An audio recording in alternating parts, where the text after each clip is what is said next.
There are 13 100% equity ETFs that are available to invest in with Vanguard in the UK. With so many options available, it can be quite overwhelming to determine which funds are best for you.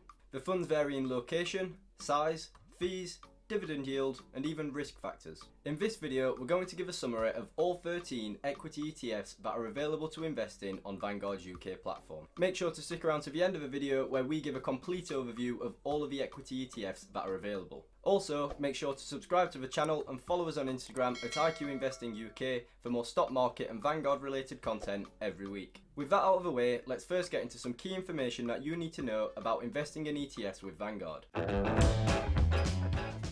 There are some aspects about investing in ETFs with Vanguard that vary from the index funds that they offer and from other platforms. First of all, you should be aware that you can't purchase fractional shares when buying their ETFs. I'll explain what I mean by this with a quick example. Let's say, for a particular ETF, each share has a market price of £100 and you want to invest £120 into that fund. With some brokerages, you would receive fractional shares. So in this case, you would receive 1.2 shares of that particular fund. But Vanguard does not allow this, so instead you would receive one share worth £100 and the other £20 would be left uninvested as cash in your account. This effect starts to become irrelevant when you're investing larger sums of capital, but when you first start out, it's something to be aware of. Please note that this is not the same for Vanguard's index funds, and all of the money that you invest will go into the fund. The second point to be aware of is how the dividends are paid out. Each time you receive a dividend payment, the cash will appear in your brokerage account and you will be able to choose where you can invest it. The important point here is that the dividends are not automatically reinvested.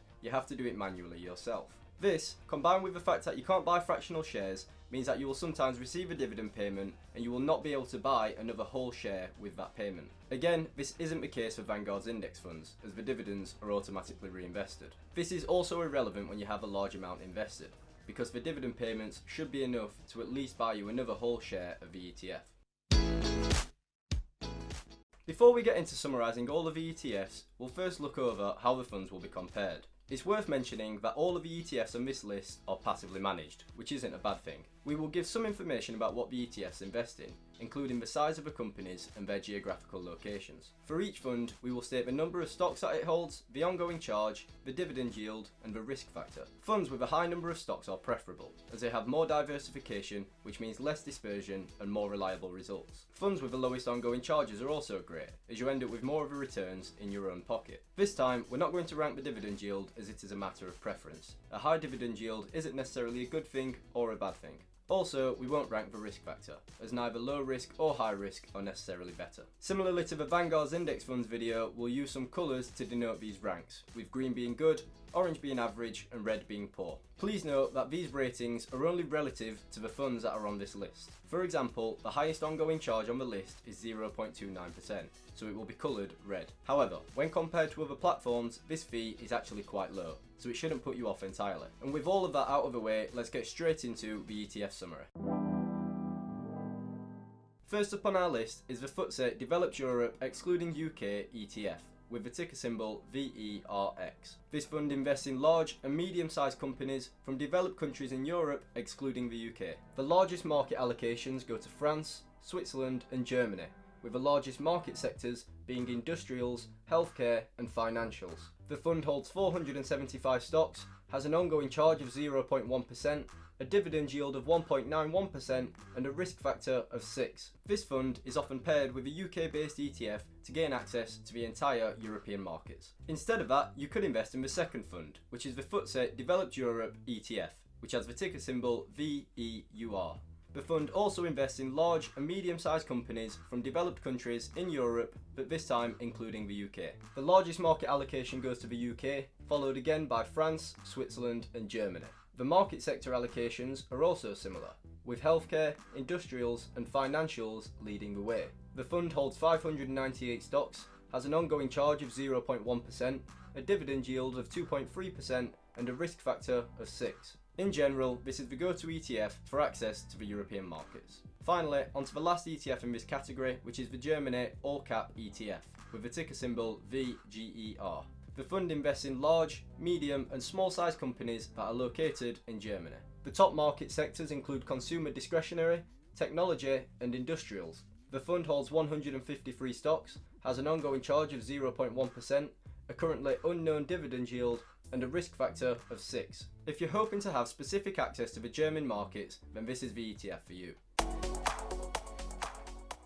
Onto the first ETF in the global category, we have the FTSE All World High Dividend Yield Paying ETF, with the ticker symbol VHYL.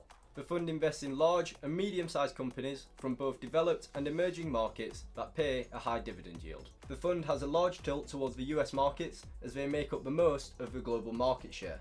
The top sector is financials, as they often pay the highest dividends. The fund holds 1,499 stocks, has an ongoing charge of 0.29%, a dividend yield of 2.97%, and a risk factor of 5. If you are a believer of high dividend paying stocks, then this is the ETF for you. The next ETF in this category is the FTSE All World ETF, which has the ticker symbol VWRL. The fund invests in large and medium-sized companies from all around the world in both the developed and emerging markets. The US also makes up a huge portion of this ETF due to the size of the US markets. Due to the high percentage of US market allocation, the leading market sector is technology. The fund holds 3,470 stocks, has an ongoing charge of 0.22%, a dividend yield of 1.51%, and a risk factor of 5.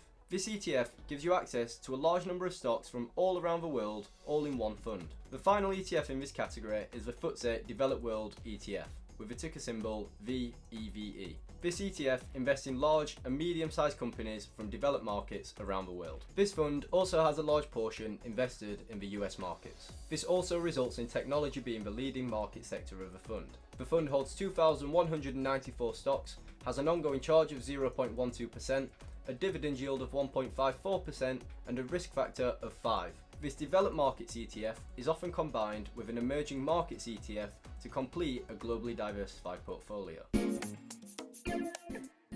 The first ETF in the UK category is the FTSE 100 ETF, which has the ticker symbol VUKE. This ETF tracks the FTSE 100 and invests in the largest companies that are located in the UK. The leading market sectors include consumer staples, financials, and healthcare. The fund holds 104 stocks, has an ongoing charge of 0.09%, a dividend yield of 3.48%, and a risk factor of 6. This FTSE 100 ETF is a common option for UK investors that want access to the largest companies in the UK. The final fund in this category is the FTSE 250 ETF, which has the ticker symbol VMID. This tracks the FTSE 250 and invests in large and medium-sized companies that are based in the UK. The market sector exposure is dominated by financials, which is followed by industrials. The fund holds 252 stocks, has an ongoing charge of 0.1%, a dividend yield of 2.48%, and a risk factor of 6. This ETF holds a broader range of UK companies, which gives a more diversified representation of the UK markets.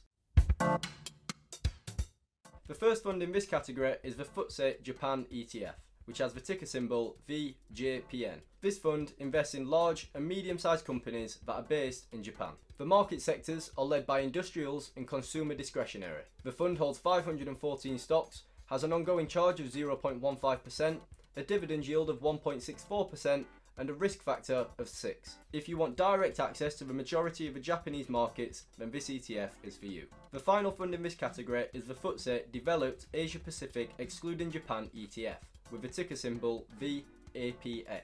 This ETF invests in large and medium-sized companies from developed markets in the Asia and Pacific region excluding Japan. These countries include Australia, Korea, Hong Kong, Singapore, and New Zealand. The leading market sectors in this ETF are financials and technology. The fund holds 394 stocks, has an ongoing charge of 0.15%, a dividend yield of 2.15%, and a risk factor of 6. This ETF can be combined with the Japan ETF to gain complete access to the Asia and Pacific markets. The first fund in the US category is the FTSE North America ETF, which has the ticker symbol VNRT. This ETF invests in large-sized companies from North America. This includes some access to the Canadian markets, but it is dominated by the USA. The market sector allocation is dominated by technology as it is booming in the US. The fund holds 637 stocks, has an ongoing charge of 0.1%, a dividend yield of 1.31%, and a risk factor of 5. This ETF is a great option to gain access to the North American markets without a complete tilt towards the USA. The final fund in our list is the famous S&P 500 ETF, with a ticker symbol VUSA. The fund tracks the S&P 500 index, which is the 500 largest companies in the US that pass screening from a board of directors. The market sector allocation is led by the information and technology sector. The fund holds 505 stocks, has an ongoing charge of 0.07%, a dividend yield of 1.36%, and a risk factor of 5. This ETF is one of the most popular ETFs in the UK, as it gives access to the US markets through holding the 500 biggest companies. The final fund in the entire list is the FTSE Emerging Markets ETF, with the ticker symbol VFEM. This fund invests in large and medium-sized companies from the emerging markets. The leading countries in these markets include China, Taiwan, and India. The leading market sectors are technology, financials, and consumer discretionary. The fund holds 1,834 stocks, has an ongoing charge of 0.22%, a dividend yield of 1.94%, and a risk factor of 6. As mentioned before, this fund can be combined with a global developed markets ETF to complete a global diversified portfolio. So that's it, all 13 equity ETFs that are available to invest in with Vanguard in the UK. I know it was a lot to take in. This table summarises all of the funds that were covered in this video. It includes the key information that was discussed, and it can hopefully help you shortlist which funds are right for you. Please make sure to do your own research though. These values can vary, and you should analyse each fund for yourself. Hopefully, you'll now have a better idea of which ETFs are right for you and how you can use them to build up your own portfolio. And with that, make sure to subscribe to the channel and follow us on Instagram at iQinvesting UK for more Vanguard and stock market related content every week. If you enjoyed the video, please give it a like and share it with a friend so that they can learn about Vanguard's ETFs too. Is there any other Vanguard related content that you want to see? Let me know in the comments below. As always, thanks for watching.